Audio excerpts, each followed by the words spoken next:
totes, com esteu? Espero que us agradés el vídeo la setmana passada i que les que ho intentéssiu us quedés la mar de xulo. Avui començarem amb la temàtica de Nadal i el que farem serà un calendari d'Advent.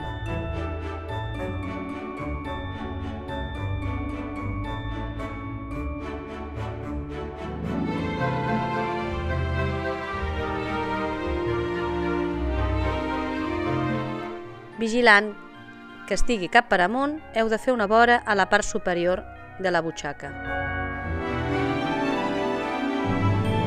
Jo els faré tots continus, però vosaltres els podeu anar tallant. Veieu la direcció?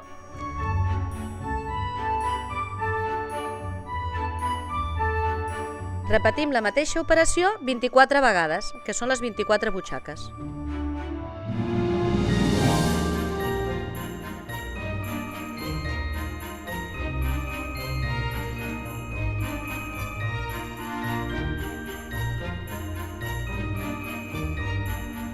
Els altres 3 costats els doblegarem a 1 centímetre i els planxarem. Això ens facilitarà la costura.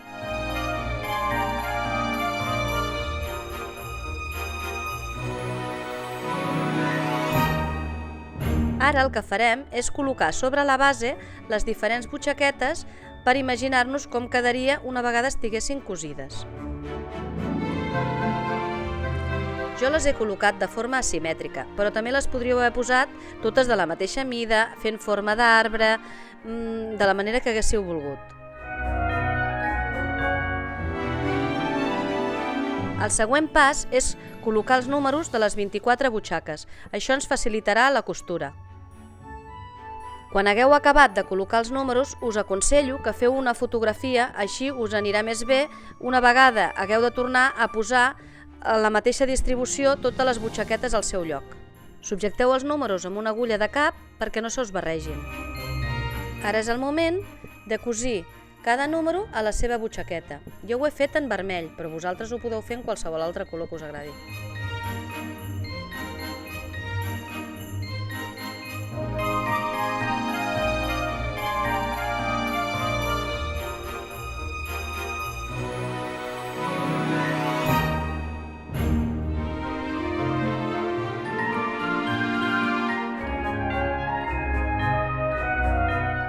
Ara és el moment de mirar la foto i col·locar totes les butxaquetes en el seu lloc.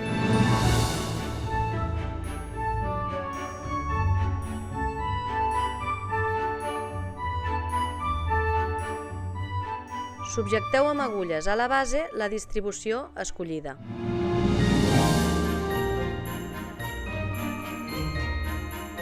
Recordeu que cadascuna pot posar la distribució que li agradi. Jo, en aquest cas, sobreposo una butxaca a sobre de l'altra.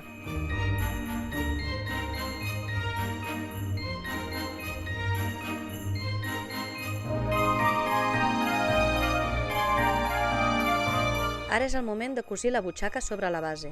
Aneu en compte de no agafar cap agulla de cap, si no s'us trencarà l'agulla de la màquina de cosir.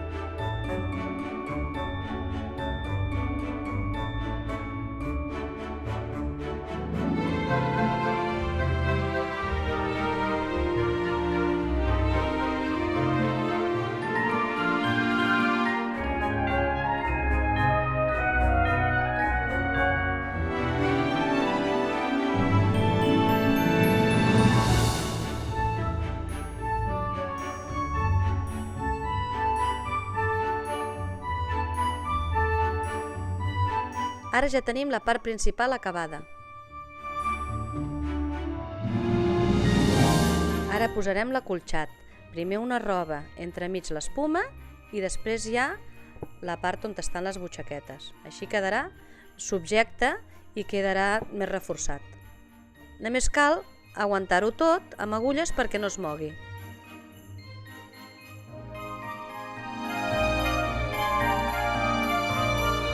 Anem cosint tota la vora, vigilant de no agafar cap agulla de cap. La complicació més gran és el volum de la peça, perquè com que està acolxat, doncs costa una miqueta més.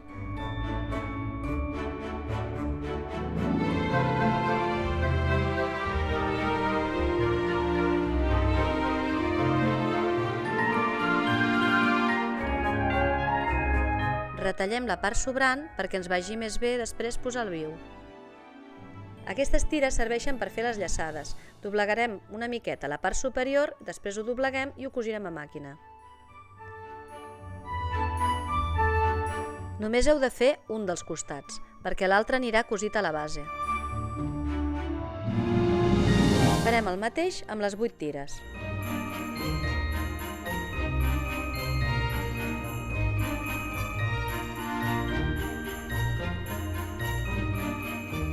La intenció és fer 4 llaços. Per això hem fet 8 tires, perquè una va en cada costat.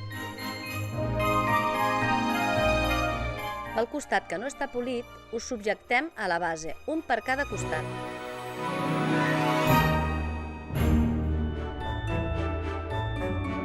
Heu de distribuir els llaços proporcionadament, un en cada punta i 2 centrals.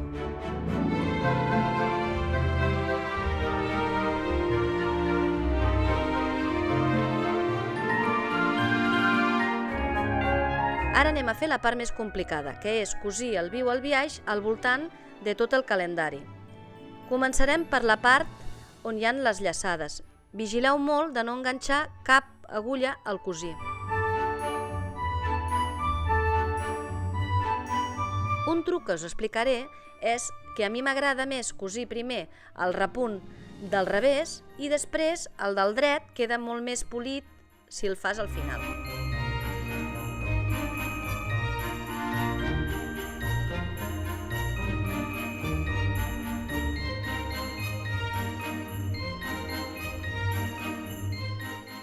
Quan arribeu a les cantonades, fixeu-vos bé com ho faig, perquè és una mica més complicat.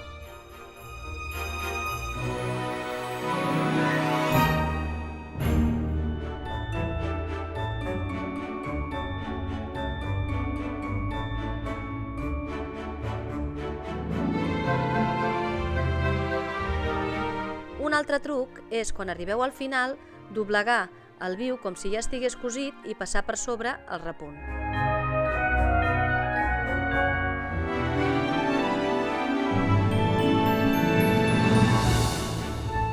Una vegada tingueu fet tota la part del darrere, i heu d'acabar de polir bé el viu per la part del davant.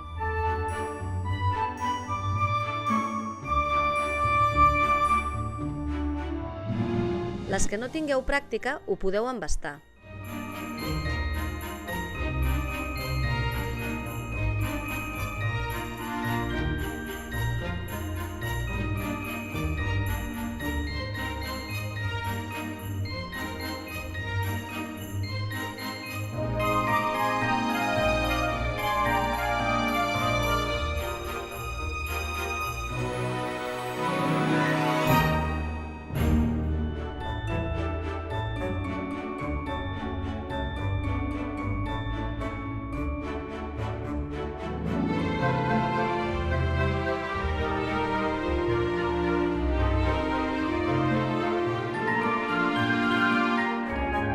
Si heu seguit tots els passos, us quedarà un bonic calendari com aquest. Si voleu anar una miqueta més enllà, ara us ho explicaré.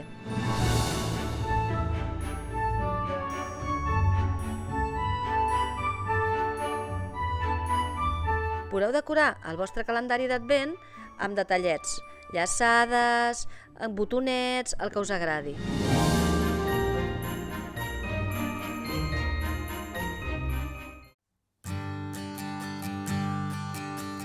Ara ja sí que el tenim acabat. Si us ha agradat, deixeu-nos un like i subscriviu-vos al nostre canal. We wish you a Merry Christmas.